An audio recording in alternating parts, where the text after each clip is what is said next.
and welcome. My name is Solea Munyana, your friendly narrative strategist. And on this channel, we show you how to tell your stories to your intended target audience, who might also happen to be your clients. So let's say that you want to do your own content for your business or for whatever it is that you're interested in, and you actually now need to hold an interview. You have to talk to somebody else. You've done your pieces to camera, and now it's time for you to host somebody else. And this actually applies for whether you're doing video or audio. So let's say you also want to do a podcast. This still applies, the tips that I'm going to share with you. So one of the things that you might be curious about is, how do I go about interviewing someone for camera or interviewing someone in order to tell a story about your business or about the activity that you want to cover? First and foremost, I know you're going to hate this, but planning and research is very, very important. Let's say you run a business that deals in fresh juices, for example.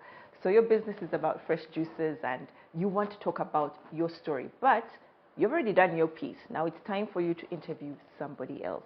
You have to now start planning. What exactly do I want covered? Maybe you want to do a 2-minute video, 5-minute, 30-minute, it doesn't matter. You have to start planning. You first now have to think, what exactly do you want your video to contain? You have to start doing the necessary research. So if you do fresh juices to do with oranges or passion fruit or pineapple, maybe you want to do more research to find out the type of pineapple that you're using to make your juice, or oranges, or where you're actually sourcing your fruits from.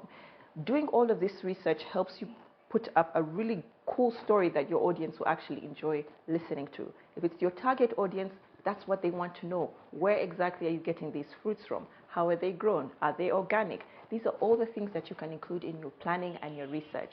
Maybe you even want to take your clients out on a tour of your farm, or the marketplace where you have your products.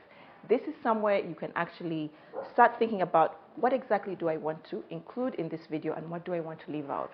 Because also another thing that comes to planning and research, do not overwhelm your audience with too much information. So the next thing you want to do is to prepare your guest whom you're going to have on this video or this podcast. Most times when you ask people and say, hey, I'm doing a video about my juice company and I would like to have you come on board maybe as a nutritionist. Your nutritionist friend is going to ask you, what exactly am I going to be talking about? And this is when you help prepare them to say, I would only want you maybe to talk about the benefits of having fresh juice. You might want to talk about the importance of having organic juice, something along those lines. Once you give your guest information for them to be prepared, it's very easy for them to come to your video recording or to your podcast recording with the necessary information of value to share with your audience. So once you plan and you help your guests prepare, and you also tell them how much time it's going to take. If you're coming and say, I'd like you to come and be on this video, I need you here on Monday, it's only going to take us maybe 30 minutes. And be honest about the time you're going to use. People will be more than willing to be part of your show. So that's tip number 2, prepare your guests.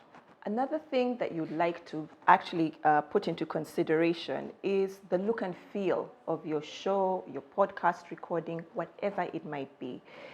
You need to decide, are you going to be in the video yourself? Will you be talking to someone, like actually hosting them, and you ask a question and they answer?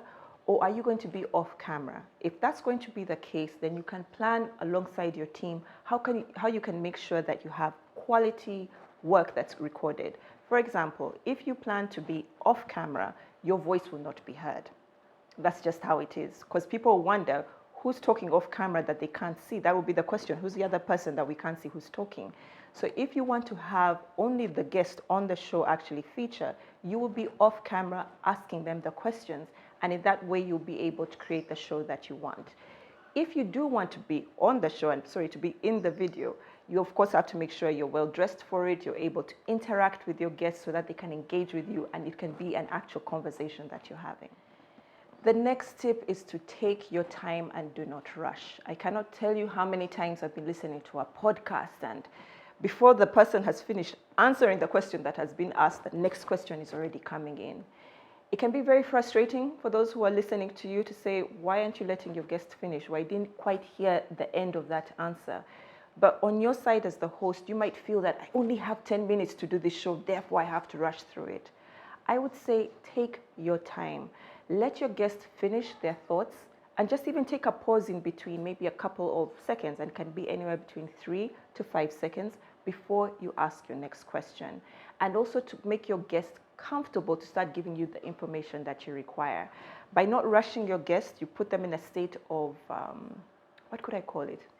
Of ease. You put them in a state of ease, that they're able to talk to you as they would a friend now, that they're able to give you the information that you asked for. And sometimes they could even reveal more information that you didn't ask for, but is actually quite valuable for your production. And my last tip is going to be, try as much as possible not to do the as you're talking, right? So when you're asking a question, to say, so Solomon, so when did you start the production business? And tell me how, you started off.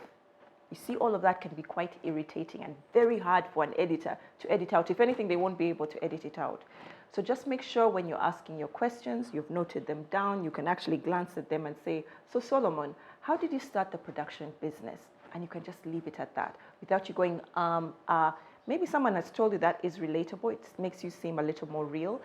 But for your audience who is actually listening to you, that could be quite irritating. So those are the 3 or 4 tips that I had to share with you when it comes to how to host an interview for your video or for your podcast. My name is Solea Munyana, your friendly narrative strategist. I hope you found these tips helpful, and please, as always, do not forget to subscribe, like, and share, and please let me know what else you'd love to hear from me. Take care, and until the next one,